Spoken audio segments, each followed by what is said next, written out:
Assalamualaikum warahmatullahi wabarakatuh. Alhamdulillah, alhamdulillahillazi anzala sakinata fi qulubil mu'minin liyazidadu imana ma'a imanihim. Allahumma shalli wa sallim wa barik ala Muhammad wa ala alihi wa ashabihi ajma'in. Amma ba'd. Puji serta syukur atas nikmat yang tidak bisa kita ukur. Kita masih berkesempatan dengan leluasa untuk melaksanakan kewajiban kita, yaitu baru saja kita melakukan sholat subuh berjamaah. Mudah-mudahan sholat yang baru saja kita lakukan Allah terima dan Allah beri balasan yang sempurna. Amin ya rabbal alamin. Bapak Ibu yang Allah muliakan, di satu sisi kita bersyukur kita masih banyak kesempatan untuk melaksanakan kewajiban kita, tidak ada pembatasan apapun, tidak ada ancaman apapun. Di negara lain, saudara kita terintimidasi sekedar menggunakan hijab, sekedar berjenggot saja mereka terintimidasi. Di India dikampanyekan besar-besaran untuk memusuhi Islam. Mudah-mudahan di Indonesia tetap aman, nyaman, tentram, kita sebagai muslim melaksanakan kewajiban kita sebagai muslim. Amin ya rabbal alamin. Salawat dan salam mudah-mudahan terlimpah dan tercurah kepada junjungan kita Nabi besar Muhammad sallallahu alaihi wasallam, kepada keluarga beliau, sahabat-sahabat beliau, tabi'in, tabi'ut tabi'in, dan mudah-mudahan juga sampai kepada kita selaku umatnya yang insya Allah termasuk umatnya yang istiqomah dengan syariat yang beliau bawa. Amin ya rabbal alamin. Bapak Ibu, apa kabarnya pagi yang ceria ini? Baik ya Pak ya? Di berbagai kesempatan saya berbagi dengan tema yang sama Pak. Tema besar kita adalah optimalisasi gerakan sholat. Banyak sekali jamaah melakukan gerakan sholat itu tergesa-gesa. Bahkan Rasulullah SAW menyebutnya sebagai ayam mematok makanan, terburu-buru. Tapi alhamdulillah di pagi ini kita sholat subuh dengan khusyuknya. Mudah-mudahan sekali lagi Allah terima sholat kita dan Allah beri balasan yang sempurna. Amin ya rabbal alamin. Ada satu hadis yang cukup membuat kita berpikir ulang. Jangan-jangan sholat kita belum sempurna dalam hal gerakannya. Jangan-jangan gerakan yang kita lakukan selama ini masih termasuk gerakan yang buru-buru. Hadis dari Imam Ahmad, sesungguhnya, kata Rasulullah, seburuk-buruk manusia, kok lari sendiri dia? Sesungguhnya seburuk-buruk manusia adalah pencuri yang mencuri dalam sholatnya. Mungkin Ustadz juga menyampaikan ini ya, Bapak Ibu ya, ketika membahas fikih sholat. Sahabat bertanya, wahai Rasulullah, bagaimana ia mencuri dalam sholatnya? Dan beliau menjawab kembali, ia tidak menyempurnakan ruku dan sujudnya. Yang dimaksud di sini adalah terburu-buru. Bagaimana seseorang kita lihat baru ruku, dia baru sudah bangkit lagi. Baru saja sujud, menyentuh lantai, menyentuh tempat sujud, keningnya, dia sudah bangkit lagi. Ini yang disebut orang yang mencuri dalam sholatnya. Dalam konteks hadis yang lain, juga Rasulullah SAW bercerita mengenai orang yang terburu-buru dalam sholatnya. Diibaratkan seperti ayam mematok makanan, terlalu cepat.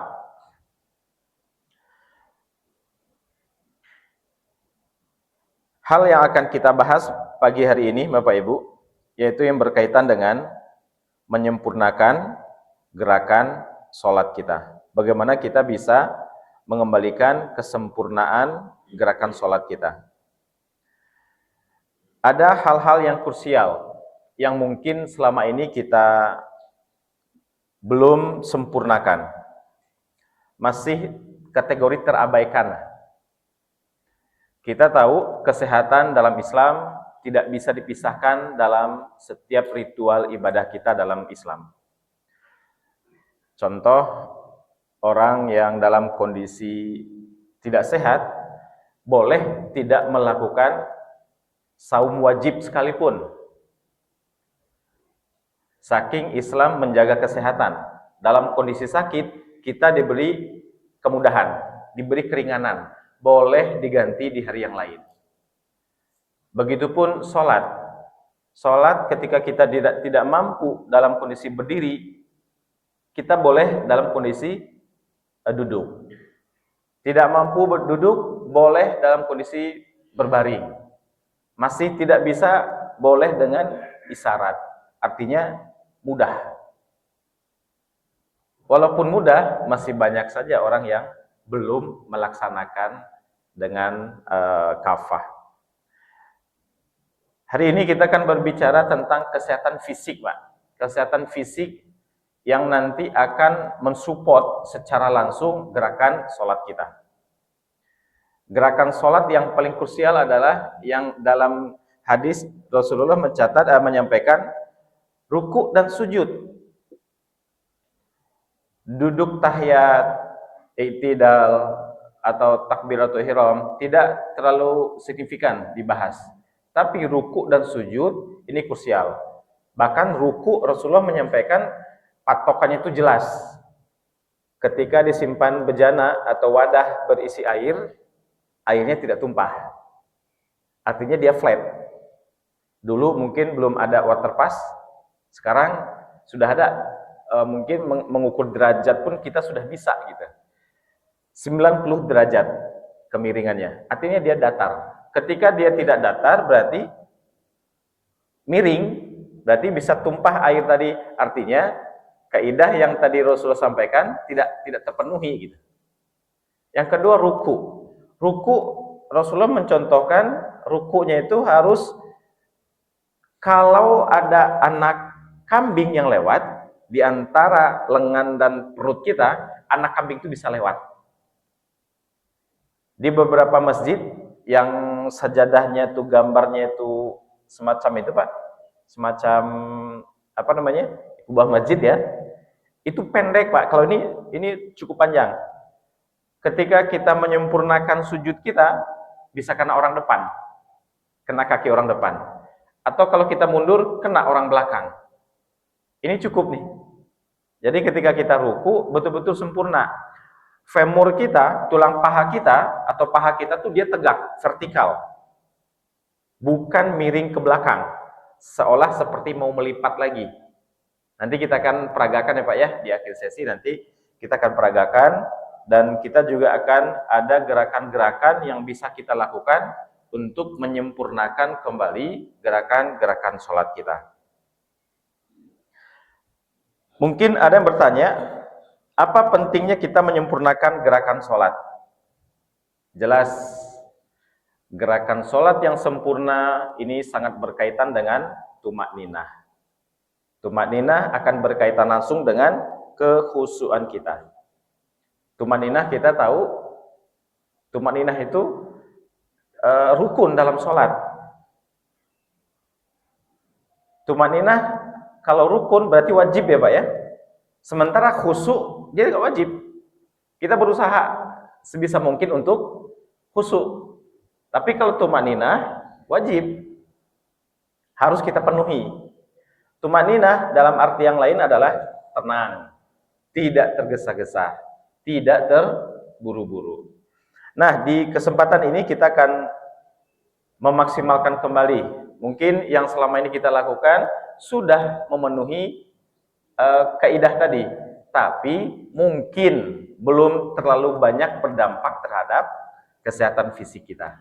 Di kesempatan ini izin saya membagikan beberapa tips ya Bapak Ibu untuk mengembalikan tumak ninah dalam sholat kita.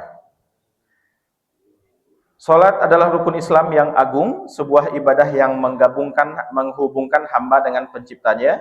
Untuk meraih kesempurnaannya dan kekhusyuan dalam salat atau yang kita kenal dengan tumanina, dibutuhkan tidak hanya kesiapan hati dan pikiran, tapi juga kesehatan fisik. Kesehatan fisik juga tidak bisa kita abaikan, Pak. Sakit atau nyeri pada sendi, otot atau tulang belakang seringkali menjadi penghalang utama yang mengurangi kenyamanan saat kita memenuhi kaidah tumakninah tadi. Dia akan mengganggu atau mencuri kekhusyuan sholat kita karena rasa sakit yang kita rasakan. Ada satu fenomena yang muncul tanpa kecuali, Pak, pada usia 40 ke atas. Di atas 40 sudah mulai muncul fenomena ini tanpa terkecuali. Mungkin Bapak Ibu pernah mendengar ada istilah sarkopenia, pengurangan atau penyusutan massa otot. Yang ini disebutnya degeneratif, Pak.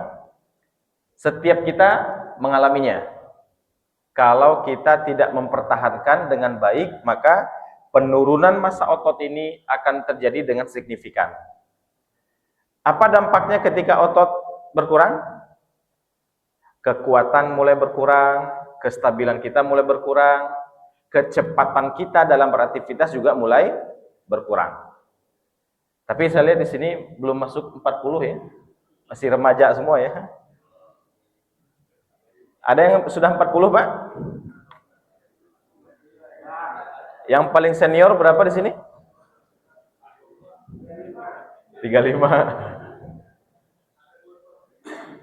Ada 35 tahun. Insyaallah. Ini, Pak, seiring bertambahnya usia, tubuh kita mengalami proses alami yang mempengaruhi kualitas gerakan kita. Pertama tadi ya, sarkopenia. Yang kedua, ada namanya osteopenia. Ketika pengurangan massa otot ini terjadi dengan signifikan, maka tulang kita pun kekurangan asupan kebutuhannya. Terjadi juga penyusutan, kepadatan tulang yang disebut tadi osteopenia tadi. Tulang menjadi lebih rapuh, peningkatan risiko patah tulang terutama pada pergelangan tangan, pinggul dan tulang belakang kita.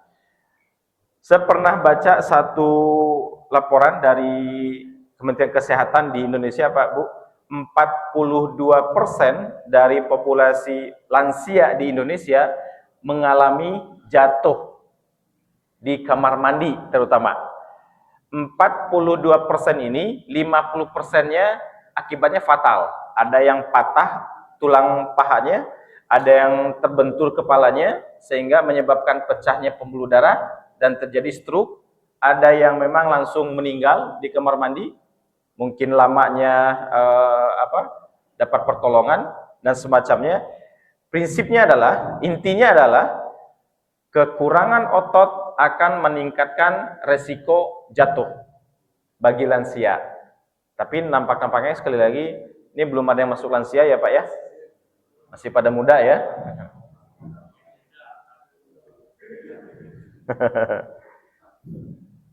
Berikutnya adalah sarkopenia, tadi sudah disampaikan. Dan yang terakhir adalah osteoartritis, peradangan di sendi. Paling umum sendi yang terjadi peradangan adalah di lutut. Yang mungkin ciri-ciri yang paling mudah kita kenali adalah kita tidak mampu lagi berdiri dari duduk tanpa bantuan. Nanti kita cek Pak ya. Siap-siap nanti kita cek kemampuan otot kita, kekuatan sendi kita, kepadatan tulang kita. Jangan-jangan kita sudah sampai di sini nih, 3 poin ini. Ada osteopenia di situ, ada sarkopenia, juga ada osteoartritis. Pernah Bapak mendengar orang OA? Atau ada yang sudah kena OA di sini? Grade-nya sampai 4, Pak. Yang pertama itu masih mampu, sholat normal masih bisa. Yang kedua sudah mulai tuh cari tempat duduk. Yang ketiga itu sudah mulai tuh enggan untuk datang ke masjid. Yang keempat itu sudah harus disuntik oleh dokter. Sekali suntiknya berapa Pak? Ada yang sudah suntik Pak? Sampai 4 juta Pak suntiknya Pak. Tapi masih muda ya Pak ya, jadi aman ya. Ada salah satu klien saya Pak di Cimahi datang, dia bercerita dengan PD-nya. Udah, ini ibu sudah sering disuntik nih. Sekali suntik itu 4 juta rupiah dan dia sudah melakukan suntik itu mungkin di sekitar 3 atau 4 tahun. Tinggal dihitung berapa itu Pak. Dan saya tanya, ada nggak dokter memberikan opsi lain selain disuntik? Ini mungkin opsi atau saran yang dinanti-nanti oleh kita semua. Bagaimana supaya tidak masuk obat atau benda asing, bagaimana supaya tidak dilakukan operasi, gitu ya Pak ya. Bagaimana penanganan sakit yang kita rasakan ini tidak menggunakan intervensi yang sifatnya dibedah, minum obat, gitu ya Pak ya. Nah, inilah Pak yang akan kita bahas nih sampai akhir sesi nanti. Kita akan bicara fisik, kita tidak akan bicara obat. Bagaimana kita mengembalikan tanggung jawab kesehatan kita itu ke otot kita sendiri. Di berbagai podcast saya mendengar penjelasan para ahli itu, muscle is medicine. Otot kita itu adalah obat bagi kita.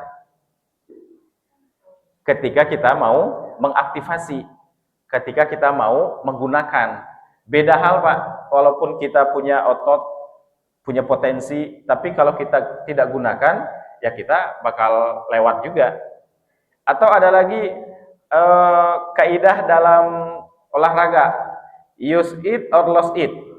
Kita akan gunakan otot itu, atau kita akan kehilangan otot itu. Cuman dua itu Pak, kita gunakan, atau kita akan kehilangan. Kira-kira kita sebagai muslim yang memang memerlukan kekuatan otot, kira-kira kita akan menggunakan atau akan kita cuekin Pak otot kita? Kita akan gunakan.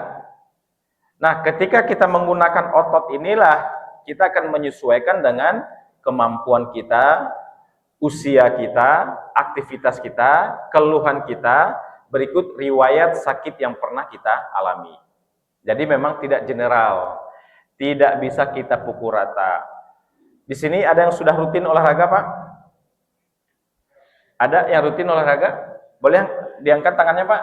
Siapa saja sudah rutin? 1, 2, 3, 4, 5, 6, 7. Ada Pak? Dari sekian banyak baru 7 orang yang olahraga. Kira-kira Bapak Ibu, ketika disebut kata olahraga, yang kepikir duluan apa Pak? Ya Pak? Bergerak. Ada lagi? Berkeringat. Apa lagi Pak? Capek. Ngos-ngosan ya Pak ya. Apa lagi? Yang sekiranya ketika kita diajak atau kita melihat atau mendengar orang olahraga, yang duluan kepikiran itu apa? Tadi ya, capek, berkeringat, ngos-ngosan. Apalagi Pak, kira-kira? Atau sama sekali nggak pernah kepikiran? Sibuk. Saya mah nggak bisa olahraga, saya sibuk. Saya nggak bisa olahraga, saya nggak punya outfitnya. Saya nggak bisa olahraga, nggak ada teman. Banyak ya Pak ya. Ada 1001 alasan untuk tidak olahraga. Tapi ketika ada keluhan, datang ke rumah sakit, ada yang mengeluhkan pelayanan BPJS. Ada Pak? Enggak lah ya. Pelayanan BPJS makin baik ya kabarnya. Gini Pak, maksud saya Pak. Ketika ada keluhan di pelayanan publik, kira-kira yang biasanya kita cari kambing hitamnya siapa? Wah ini nggak bener nih pemerintah nih. Wah ini nggak bener nih BPJS nih. Kalau kita tidak ingin berurusan dengan BPJS, dengan rumah sakit, berarti konsekuensinya apa, Pak? Jaga kesehatan. Mudah sebenarnya. Kalau kita tidak mau melihat cemberutnya petugas-petugas di rumah sakit, BPJS, ya udah kita nggak usah berurusan dengan mereka. Konsekuensinya kita penuhi, yaitu menjaga kesehatan kita. Analogi yang sederhana menurut saya. Di perjalanan ya Pak, dari Bandung saya ke sini, kalau saya tidak mau ada berurusan dengan polisi, berarti saya harus mematuhi rambu-rambu lalu lintas. Betul nggak Pak? Ini sederhana sebenarnya. Tapi masih ada aja yang iseng gitu Pak ya. Ah nggak apa-apa lah, ada masih muda, nggak olahraga juga masih kuat. Ah nggak apa-apa lah, cheating gitu ya, mencuri, kok mencuri tiap hari. Makan makanan yang tidak terkontrol ini berpotensi Pak meningkatkan sindrom metabolik. Metabolic syndrome ini sangat-sangat smooth dia, nggak bisa kita deteksi. Naiknya gula darah perlahan, naiknya kolesterol perlahan, itu nggak langsung kerasa Pak. Tapi kalau naiknya tensi, kolesterol, kita langsung merasakan, berarti itu sudah diambang batas berarti. Berarti sudah ada warning yang luar biasa kalau kita langsung merasakan. Beda, kalau kita belum merasakan, oh berarti betul-betul masih sedikit nih perubahannya. Nah, ketika sedikit saja kita sudah merasakan, berarti pertahanan tubuh kita betul-betul bagus. Saya di salah satu rumah makan Pak di Bandung ketika mengkonsumsi masakan tertentu, langsung mulut itu seperti kebakar Pak. Seperti habis minum air panas. Ternyata apa? Teman saya nggak ada masalah. Saya merasakan ada zat yang berlebihan dimasukin ke makan tersebut. Mungkin itu pecin, mungkin itu zat tambahnya lain, nggak ngerti. Tapi semenjak itu saya nggak mau lagi makan di situ. Di tempat lain dengan masakan yang sama nggak ada masalah. Rasa atau sensori kita dia sudah mulai peka. Orang yang mengkonsumsi makanan tertentu mungkin dia nggak ada masalah karena sudah terbiasa. Bagi sebagian orang yang jarang-jarang makan makanan tertentu, langsung bereaksi tubuhnya, pertahanan tubuhnya aktif. Jadi perlu kita ketahui, mengenali tubuh kita ini punya sensorik yang luar biasa. Inilah yang akan kita pertahankan. Jangan sampai dia cuek. Pernah Bapak Ibu mendengar istilah resistensi insulin? Untuk orang yang diabetes ini sudah fatal. Apa namanya? Resistensi insulin itu ibaratnya gini, ketika kita menimbun kalori terlalu tinggi, pankreas kita berpikir, ini mau kemana ini insulin? Dipakai, ditawarkan ke otak, otak kita nggak terlalu maksimal kita pakai. Ditawarkan ke otot, otot kita tidak terlalu banyak kita gunakan. Jadi menumpuklah, maka disulap atau dirubah kalori yang berlebih tadi, disulap menjadi glikogen disebutnya. Glikogen ini bahasa kita adalah lemak. Di mana lemak itu ditumpuknya? Sini Pak. Perut kiri kanan, di panggul. Kalau laki-laki itu di perut banyaknya. Makanya laki-laki sekarang tuh banyak sekali mengalami kemajuan. Kemajuan yang signifikan. Kalau saya menyebutnya airbag. Airbag itu kan di depan ya Pak ya. Nah, kalau di perempuan banyak. Setahun 2 tahun menikah langsung ada perubahan di semua sisi. Nah, inilah yang kita jaga, jangan sampai metabolic syndrome ini kita masuk ke fasenya sudah tensi akan mudah cepat tinggi, kolesterol akan mudah tingginya, asam urat, dan berbagai macam penyakit lainnya. Setidaknya ada 25 penyakit Pak yang disebabkan oleh metabolic syndrome tadi, oleh sistem metabolisme yang rusak atau yang kacau. Ada strategi praktis dalam menjaga kesehatan fisik kita. atau menjaga keseimbangan atau kekuatan otot kita. Pertama adalah menjaga berat badan. Menjaga berat badan sangat penting, Pak. Jangan sampai massa indeks tubuh kita terlalu tinggi. Beban berlebih pada tubuh, terutama di bagian perut, memberikan tekanan signifikan pada sendi-sendi penyangga, terutama lutut dan tulang belakang. Maka tadi di awal saya sampaikan, paling banyak usia di atas 50 tahun itu yang dikeluhkan adalah lutut. Ada kartilago, ada tulang penyangga di lutut kita ini, antara tulang paha, tulang femur, dan tibialis kita, dia ada tulang penyangga ini, ketika kita menggunakan yang berlebih, baik dari berat badannya, maupun menggunakan secara mekanikalnya, Pak, dia nanti aus dia. Terjadilah pergesekan antar tulang, dan inilah yang disebut tadi OA tadi, Pak, osteoartritis tadi. Terjadilah peradangan dengan grade 1 sampai 4. Berikutnya adalah postur yang benar. Cara duduk juga sangat menentukan bagaimana postur tubuh kita nanti di kemudian hari. Perhatikan duduk kita, berdiri dan berjalan. Usahakan tulang belakang tetap tegak. Hindari membungkuk saat membaca atau duduk dalam waktu yang lama. Dalam berbanjiri seperti ini, Pak, seringkali kita tanpa sadar gitu ya, duduknya bungkuk. Buka handphone, membaca, buka laptop misalnya di kantor misalnya, ini kan duduk dalam waktu yang lama di posisi yang sama dan berulang sepanjang hari. Ini akan berisiko membuat seseorang itu bungkuk belum pada waktunya, atau disebut kiposis. Ada bentuk punggung itu dia seperti udang. Kalau orang Sunda bilang bengkok meongan. Ada yang orang Sunda, Pak, sini, Pak? Ada ya, Pak ya? Bengkok meong disebutnya ya. Berikutnya adalah asupan nutrisi yang optimal. Kalsium dan vitamin D ini asupan utama kita untuk menjaga keseimbangan otot kita. Kalsium adalah fondasi tulang yang kuat. Sumbernya bisa dari berbagai macam ya, bisa dari susu, ikan, dan sayuran. Vitamin D berperan penting dalam penyerapan kalsium. Paparan sinar matahari pagi selama 10-15 menit sudah sangat mencukupi protein sebagai nutrisi otot.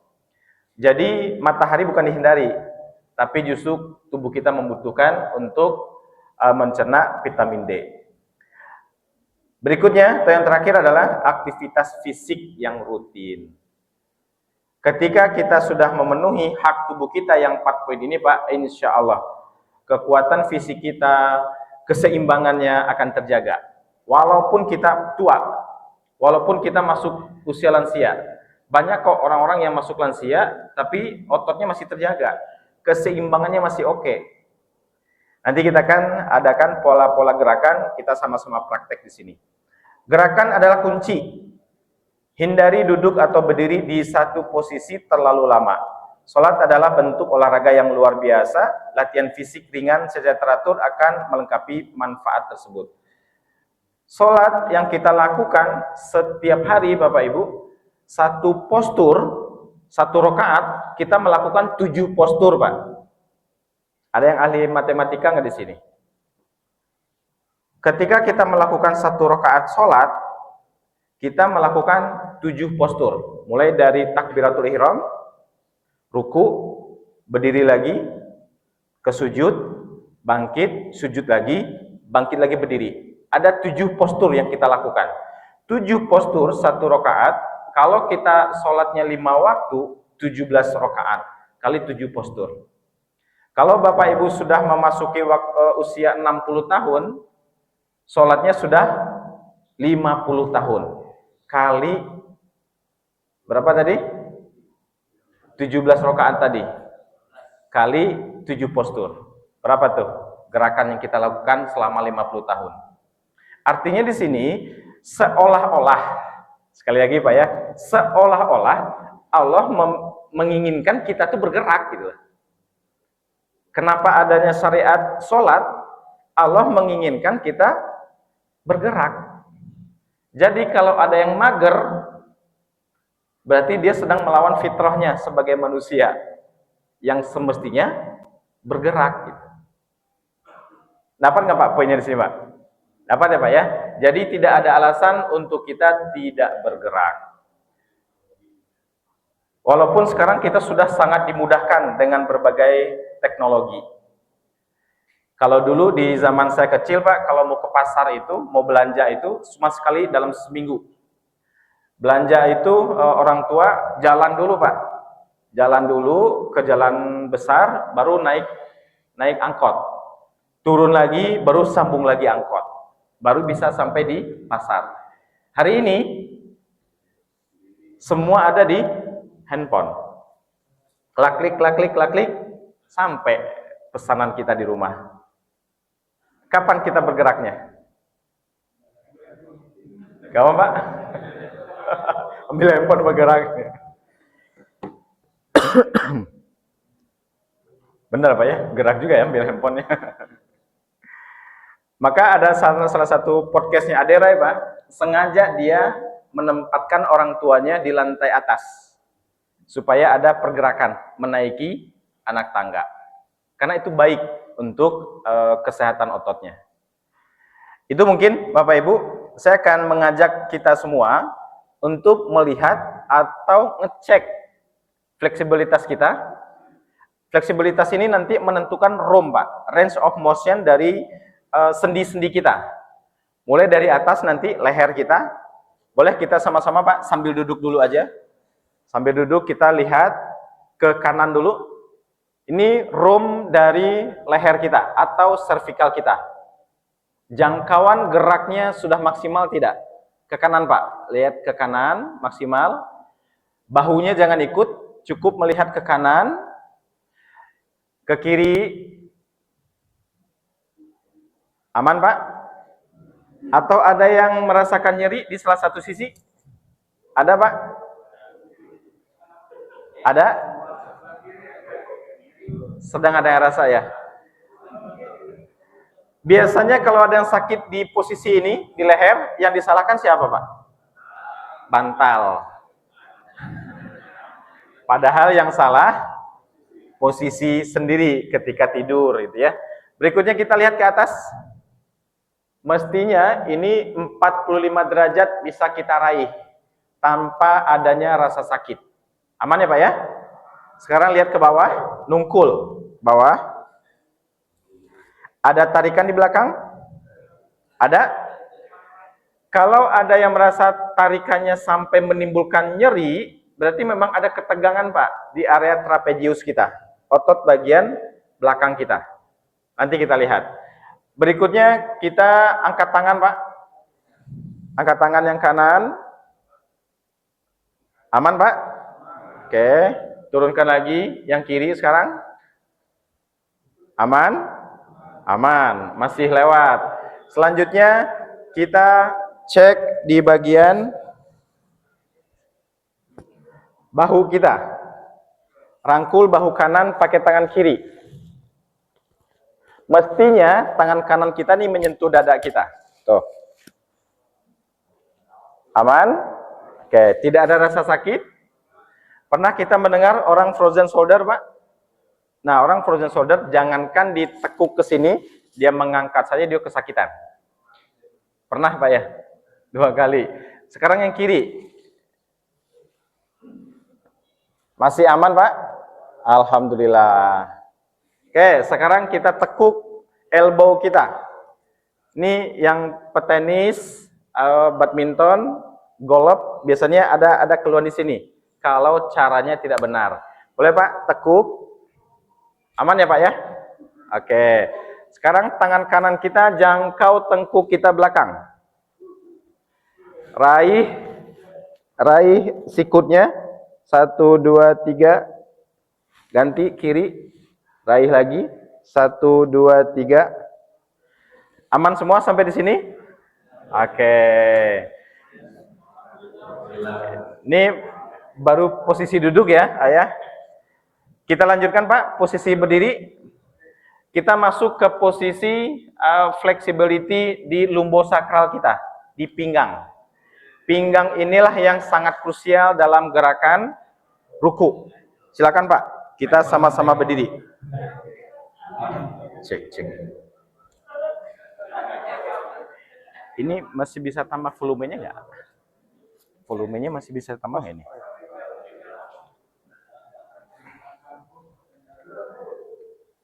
Sini nggak ada kan? Siap, Bapak, kita ya inilah perlu kita buka diskusi, nanti kita akan diskusi di akhir sesi. Lanjut, Pak. Oke, selanjutnya yang akan kita lihat adalah kemampuan kita dalam menjaga kestabilan atau keseimbangan.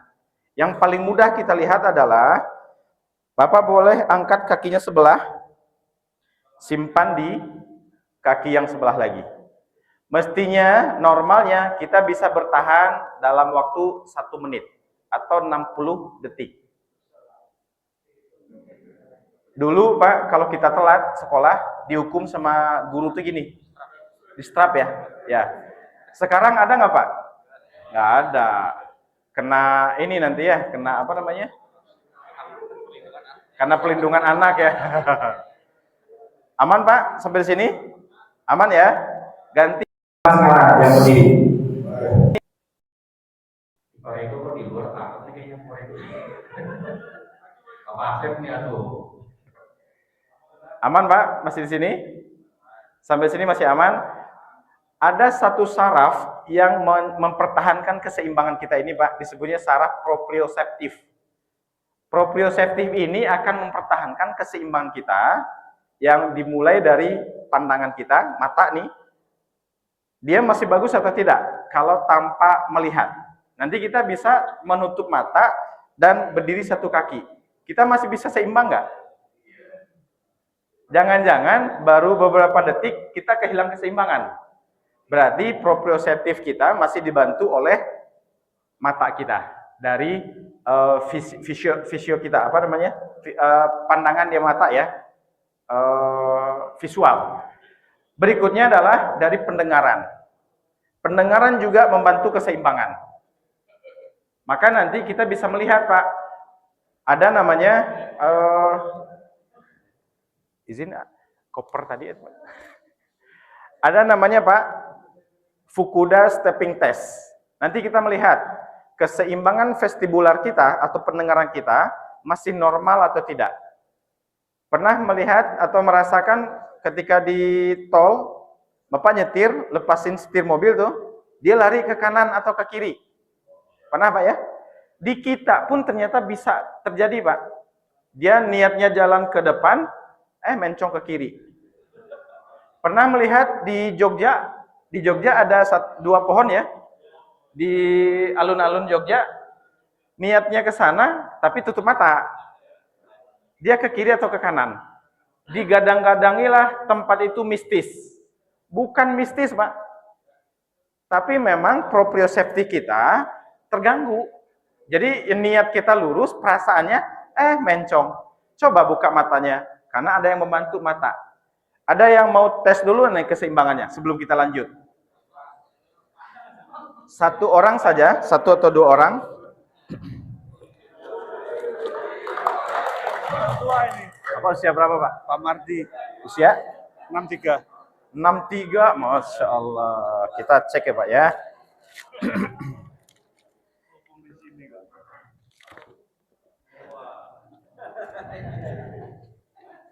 Ini Pak, nanti saya sampaikan teknisnya. Pertama, Bapak nanti berdiri di tengah-tengah, tangannya ke depan, dan berjalan mengangkat kaki 90 derajat, gini. Dan matanya ditutup. Kita akan lihat, kalau bergeser ke kanan atau ke kiri, lebih dari 30 derajat, berarti memang ada gangguan vestibular, atau gangguan pendengaran. Pendengaran ini akan mempengaruhi keseimbangan. Coba ya Pak ya. Dan saya akan menghitung 50 step. 50 step itu nanti hitungnya gini. 1, 2, gitu ngitungnya. Tapi Bapak jalan seperti biasa. Gitu ya. Kalau saya bilang stop, nanti stop. Bapak ada riwayat vertigo nggak? Nggak ada. Aman. Bapak. Tangannya di atas. Saya berhitung, Bapak tutup mata, saya berhitung sampai 50 nanti ya, 50 langkah. Boleh kita mulai? 3, 2, 1. Jalan Pak, angkat kakinya. Yang tinggi ya. Jalan di tempat seperti biasa. Lebih tinggi lagi. 2, 3, 4, 5, 6, 7, 8, 9, 10, 11, 12, 13, 14, 15, 16, 17, 18, 19, 20. Oke, cukup Pak. Udah keluar dari lingkaran, baru 20 langkah. Bapak sudah merubah haruan. Oi. Ya Pak ya. Oh, jauh ya. Ini yang saya maksud tadi Pak. Nggak usah ke Jogja deh jauh-jauh ngelewatin pohon ya. Bapak di sini saya minta keluar pintu, jalan ke sana. Saya sangat yakin Bapak kenanya tiang ini nih Pak. Gitu. Jadi yang di Jogja itu bukan mistis ya Pak ya. Memang kitanya aja yang bermasalah gitu. Ya Pak ya. Ada satu orang lagi bisi khawatir nanti, wah ini mah Bapak ini katanya rekayasa. Ada satu orang lagi, kalau bisa yang di bawah usia Bapak, di bawah 63.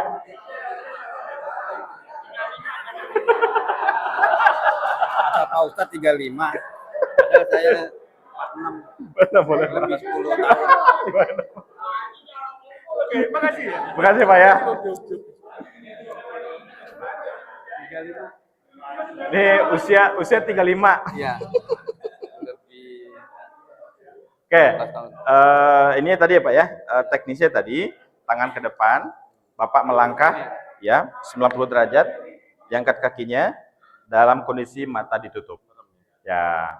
Oke, boleh? 3, 2, 1, mulai. 1, 2, 3, 4, 5, 6, 7, 8, 9, 10, 11. Masih terus Pak? Boleh nggak Bapak? Bapak ini dulu, saya mau tanya dulu, Bapak kenapa pelan langkahnya? Khawatir jatuh atau gimana? Enggak. Enggak ya? Enggak, tadi ngikut hitungan.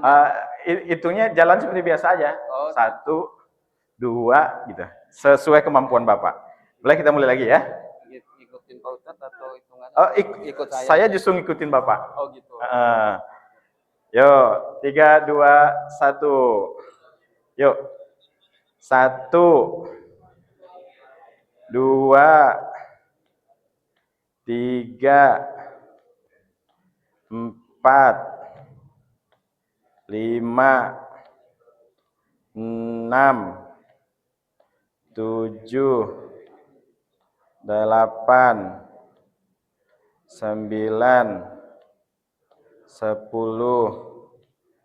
11, 12, 13, 14, 15, 16, 17, 18, 19, 20. Cukup. Belum sampai 50 ya Pak ya. Tapi Bapak maju ya Pak ya. Maju sekitar 50 cm lah ya. Tapi nggak ada perubahan Pak. Nggak ada perubahan ke kiri dan ke kanannya. Apa kira-kira yang membedakan dengan Bapak tadi? Bapak ada aktivitas fisik atau apa? Olahraga? Jalan kaki ya Pak ya, jalan kaki. Kalau Bapak ada jalan kaki rutin? Jalan kaki ya Pak ya. Tapi nggak ada riwayat jatuh nggak Bapak? Jatuh mungkin nggak ada ya. Nah ini yang saya maksud tadi Pak ya. Ada yang memang yang mempengaruhi itu dari pendengaran, dan yang mempengaruhi adalah otot, kekuatan otot kita dan penglihatan. Makanya yang kita cek adalah pendengaran. Makanya matanya harus ditutup. Beda nggak Pak dengan Bapak yang sebelumnya? Beda. Makanya nggak bisa kita samakan. Bapak kalau dibawa ke Jogja itu bisa Pak, lewat Pak. Saya sangat yakin. Karena stabil. Ya Pak ya? Gitu maksudnya. Oke, lanjut ya Pak ya. Kita lanjutkan pemeriksaan berikutnya. Silakan Pak, terima kasih. Ada? Boleh genjet satu orang? Boleh? Yuk. Yuk, satu orang. Nih. Insyaallah. Sehat. Oke, tutup matanya, melangkah, nanti naikin kakinya 90 derajat. 3, 2, 1.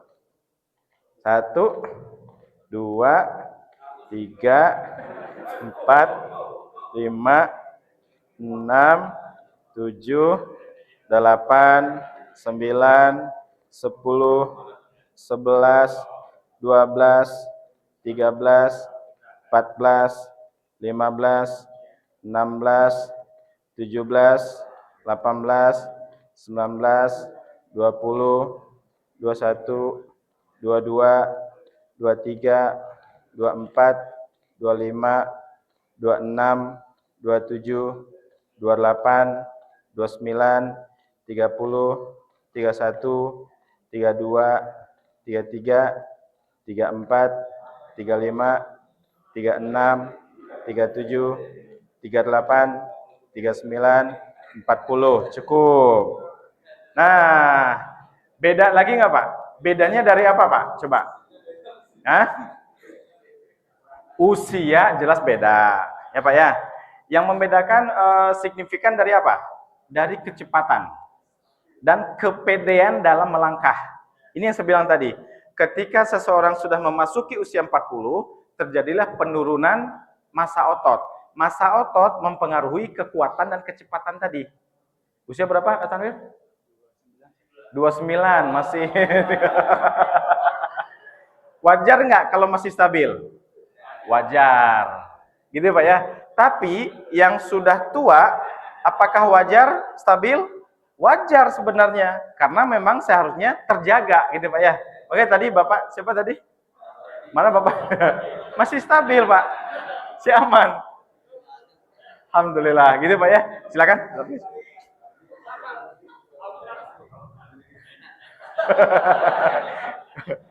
Nanti di belakang layar ya Ustaz ya. Kita lanjutkan dulu pemeriksaan berikutnya adalah keseimbangan kita dalam kondisi kontraksi. Otot kita sedang terjadi kontraksi, tapi kita cek keseimbangan. Gerakannya adalah posisi lunges. Posisinya itu melangkah ke depan, Pak. 1. Sejajarkan kaki depan dan belakang. Kan kalau dia ngebuka, ini mudah ya Pak ya. Kuda-kuda. Seperti kita melangkah aja Pak, biasa. Depan.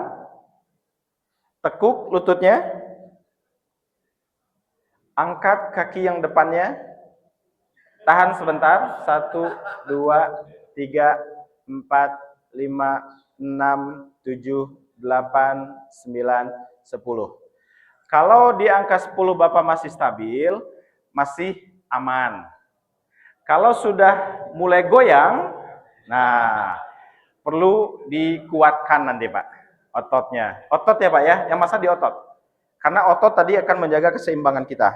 Kiri sekarang yang di depan. Turunkan lagi lututnya, tekuk. Angkat tumit yang di depan.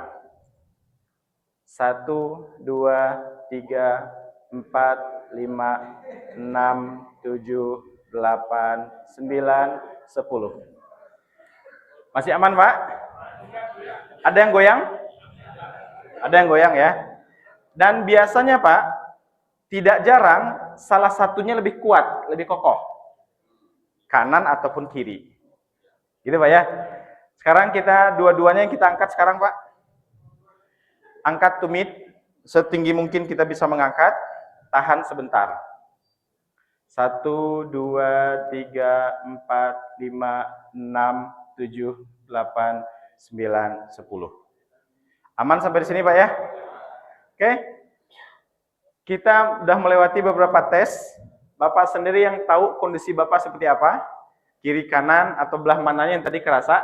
Sekarang kita masuk ke flexibility di pinggang masih, tapi kanan dan kiri. Jangkau tangan Bapak ke lutut sebelah kanan dulu. Ke kanan. Berdiri biasa, jangkau ke kanan, ke samping. Rasakan pinggang bagian kiri. Kalau tidak ada tarikan yang bikin sakit, berarti masih aman ya Pak ya. Ke kiri sekarang Pak. Ada nggak tarikan yang bikin Bapak sakit? Nyeri? Nggak nyaman? Aman? Oke. Sekarang ke belakang, seperti kayang. Tangannya ke atas dua-duanya, bawa ke belakang. Coba perhatikan, ada getaran nggak di perut? Ada? Nah. Ada getaran, benar? Perlu Bapak ketahui, kalau ada tremor terjadi di perut, berarti perut kita tidak siap diajak, disebutnya apa? Ekstensi. Diajak stretching ke belakang. Ada yang kencang tadi? Berapa skala liter tuh? Goncangannya? Artinya nggak siap. Nggak siap dipakai stretching karena tidak biasa kita lakukan. Maka di pagi ini, Bapak Ibu, kita akan melakukan beberapa gerakan untuk membiasakan otot kita, atau saya bilangnya aktivasi otot lah. Siap kan nih Pak? Siap ya? Oke, kalau begitu silakan ambil posisi, jangan terlalu rapat Bapak, karena nanti kita butuh space. Bapak yang di luar yakin mau di luar aja Pak?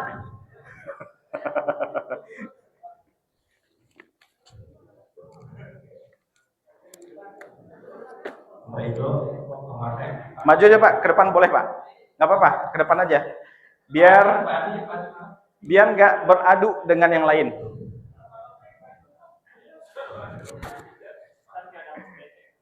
Kita mulai dari bawah dulu ya Pak ya, gerakannya. Dari bawah dulu. Bapak ini numpuk banget ya Pak. Boleh ke depan Pak, sini. Depan aja Pak, nggak apa-apa. Karena ini saya kasih lihat gerakannya dulu.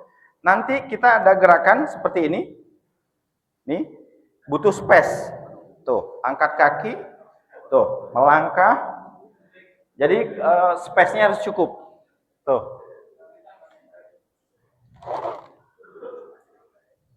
Oke, silakan cari posisi yang aman.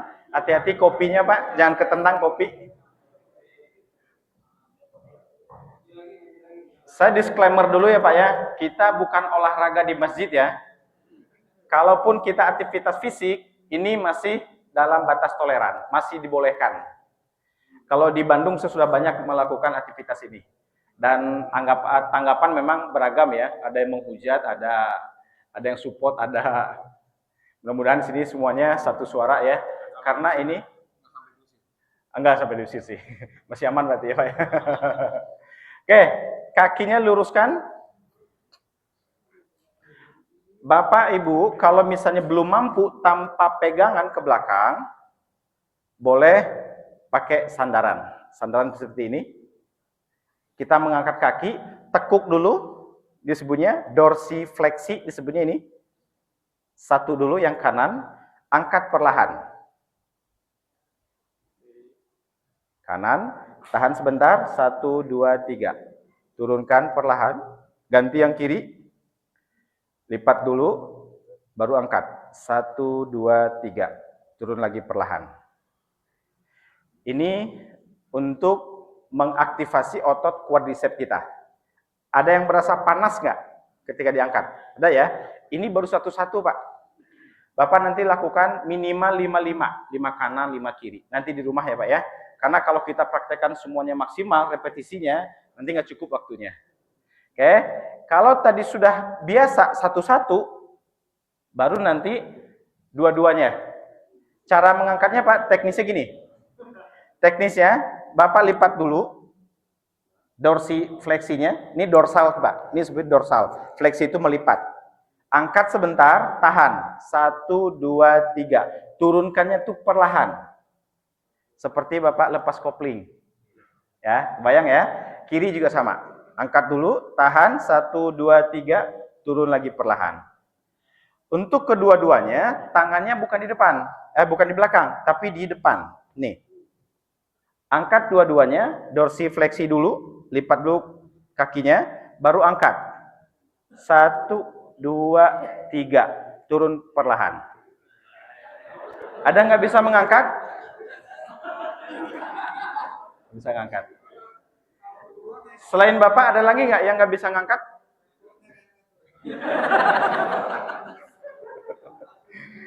Bapak bisa? Aman? Oh, harus bantu pakai badan ya.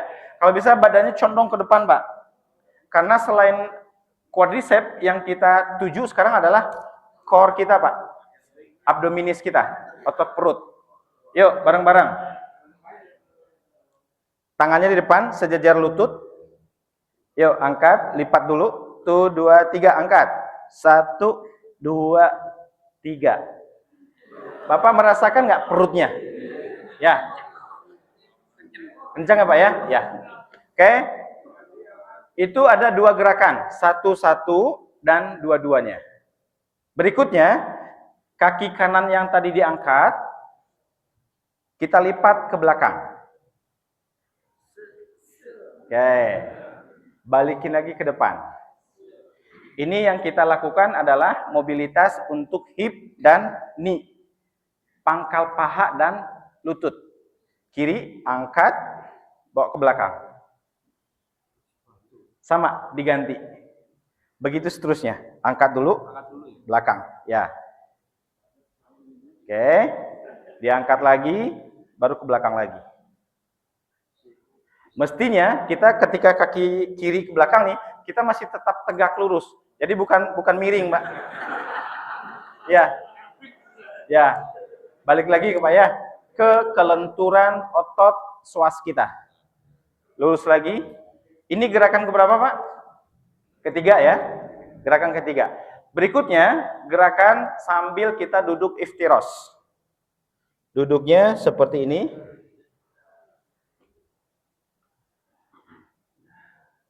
Kita buka kaki kita seperti kita duduk W. Pernah dengar duduk W, Pak? Duduk W ini bagus untuk bapak-bapak dan ibu-ibu. Tapi kalau anak kecil, usia di bawah 5 tahun, justru nggak boleh. Ya, anak kecil nggak boleh. Di bawah 5 tahun itu nggak boleh. Karena nanti dia ngebuka pelviknya. Kalau kita yang sudah dewasa, justru dianjurkan. Walaupun tidak setiap saat ya Pak ya. Oke, kita buka kaki kita ke samping kiri kanan. Nih. Duduk perlahan. Turunkan panggulnya perlahan. 1 2 3. Naik lagi. Ulang lagi, turun perlahan. 1 2 3. Banyak yang nggak bisa ini? Karena jarang kita lakukan, Pak. Sementara nih, otot quadriceps bagian di dalam ini perlu dilatih. Kalau Bapak pernah mencoba berkuda, otot yang paling dipertanyakan ketika berkuda ini, otot bagian dalam. Kekuatan jepitan kita dalam menjepit pelana. Ya Pak ya, nanti